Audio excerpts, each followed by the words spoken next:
Are we seriously about to talk about UFOs and the impact on the S&P 500? Apparently we are. There are two major events that have happened recently that have made it so that as I cannot not think about this or kind of consider what this might have an impact on the economy. I will get to those two events, but I first want to jump into my background so that you kind of understand where I'm coming from mentally. First, I am not a conspiracy theorist. I largely stick to the norms. My background, I did serve in the submarine force for a number of years in the U.S. Navy, which is a very secretive, I will say, kind of segment of the military. I performed top secret missions. I was the crypto officer. I did all sorts of things that dealt with top secret information. I had a top secret clearance, secret compartmentalized information. I was on top of that. And during that time, I was largely convinced that the government had no chance of keeping any major secret under wraps. Could they keep a small event like we have video footage of something that we cannot explain, don't know what it is? Yeah, they could probably keep that under wraps. Maybe not from getting out, but from it, taking on major attention. But the idea, in my opinion, of that the government has an alien body or something, that they intended to keep that secret for more than, I don't know, a year seems entirely implausible to me with just everything that I saw that goes on in the military and the government. I just don't think they're, even though I think the military and the government is surprisingly more competent than people give them credit for, the idea that they're keeping that under wraps I just can't buy into it. So that's where I'm coming from.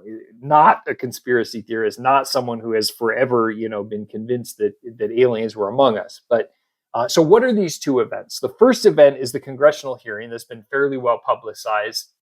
This is the Wall Street Journal's coverage of it, which is effectively a bipartisan hearing that's going on in Congress, where they are hearing from eyewitness reports and various kind of organizations in the government about what they refer to as UAPs, which the term is right here, unidentified anomalous phenomenon, but what most people would consider a UFO, an unidentified flying object. And, around effectively some very credible eyewitness and video footage. There is a film. One of these is a video you can watch, this like spherical thing fly through the desert. It's pretty convincing that it's nothing you've never seen before. Now, it doesn't mean that it's not explainable, but they're effectively saying the evidence is piling up that there's something going on, specifically because military air crews are continuously reporting these unidentified flying objects. Down here at the bottom, and there's other organizations that are kind of looking at this. So it says, effectively NASA is putting out a separate report, hopefully this summer.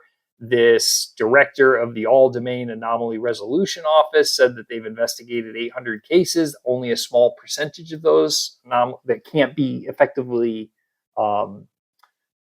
they don't know what's going on, but a small percentage of 800, even if that was 2%, that's 16 cases of something that, for a long period of time, they have not been able to explain. So when Congress, who I know lots of people think that our politicians are idiots, and there may be a few of them that are, but I am not one of those people. If Congress is giving this the time of day, especially in a bipartisan format, then there has to be something here, right? There has to be some type of credible evidence. Doesn't mean that evidence does mean that there are aliens, but if Congress is taking floor time to look at this, then I think we at least have to give a nod to, okay, maybe there is something here.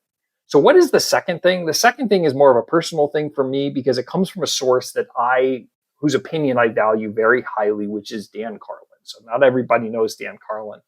Dan Carlin does a podcast that I mostly know about called Hardcore History, which he largely it's a history podcast where he goes over events. But he's so well researched, he thinks through things so logically and presents them in such a profound way that his opinion I value very highly. He's also not a conspiracy theorist. He's very well grounded in kind of what most people would consider normal. And he sent out an email this morning largely addressing this hearing. And effectively, he says that he has been, considering doing a show on UAPs, UFOs, and that how in the past that evidence never really added up for him to feel like he could do a show on it. But now with the evidence that has come out in this hearing, as well as kind of his own thoughts, he's saying, look, like this is something that we have to consider, that something is going on. Now that something may not be aliens. However, there's enough here to go on that it has to be within the realm of possibility. Now, one of, I think, his most interesting thoughts that has not come out in the other is that he says that there's these 4 outcomes as to what these things could be.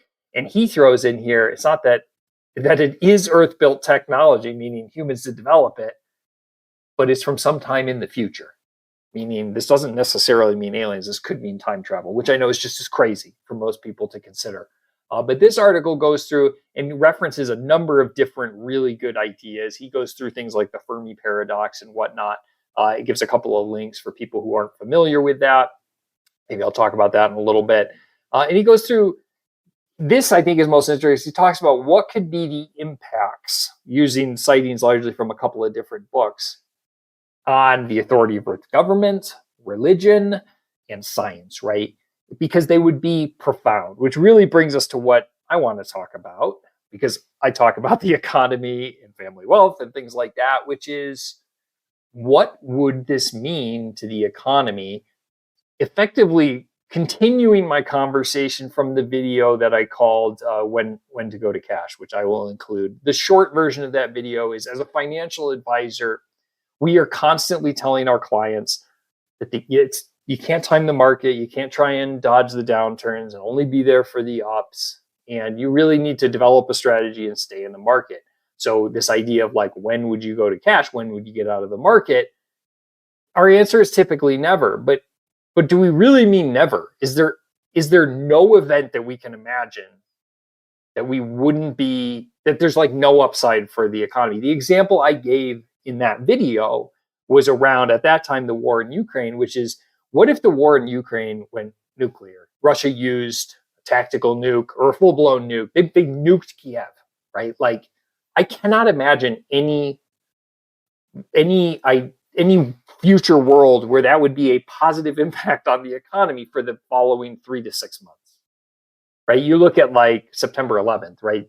The market's just tanked, even though it had no idea what the future was going to be like. Now, they came back pretty quickly after that, but they did go down, right? Is that, if there was a nuclear weapon used in Russia, would I come in and sell all my clients' accounts to cash and just get out of the market because I just don't perceive any upside? And I didn't have a good answer, and I still don't have a good answer as to whether that is, because you would have to understand the timing. But the answer was definitely a maybe. Now, do we have to add into that the idea, what if it was presented to the world that we had concrete evidence of aliens, right? They have a body or biological material or a spaceship that is very clearly not of human origin, and it's undeniable that aliens exist. What would that mean? I mean, we don't even have to go to the ship lands and they walk off and they're like high earthlings. We don't even need to go to that. It's just, aliens exist. Read Dan's article about what that could transpire on Earth after that, and it would be monumental. But I have no idea whether that would be positive for the markets, negative for the markets.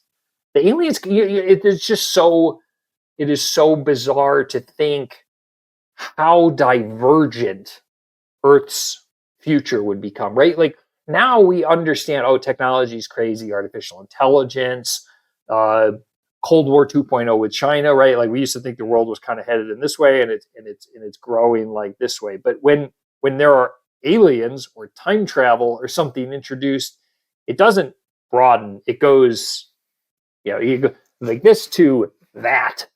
And in terms of, if they land, alien comes out, it's conceivable humans could be on spaceships flying around the universe in a couple of years, or feeder cattle, or I mean, we just have no idea. We can't imagine what the economy would be like. What if we recover a spaceship with reverse engineerable technology for some type of energy that we can, that is, limitless, free, whatever it is, the fusion and a micro scale or something along those lines.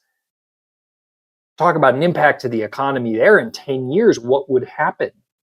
It's just so difficult to understand this whole conversation around when would you go to cash. It's more of a existential threat of like, is the world economy even going to exist in any measurable same way in 10 years if all of a sudden we have access to technology that is so far ahead of what we are? As usual, and just like the last video, I don't have a good answer for this, but it is something that I think about, and I think is something that, because two credible sources, believe it or not, I give some credit to our Congress, and a very respected source says like, no, like there's something here. We need to be paying attention to this as professionals in any career, Dan Carlin. Then this is something we have to consider. So I wish I had better answers, but if you like the video, want to hear in-depth kind of thoughts about the future of the economy, then please do subscribe to the channel, like the video. It helps me continue to do this. And otherwise, I will talk to you soon.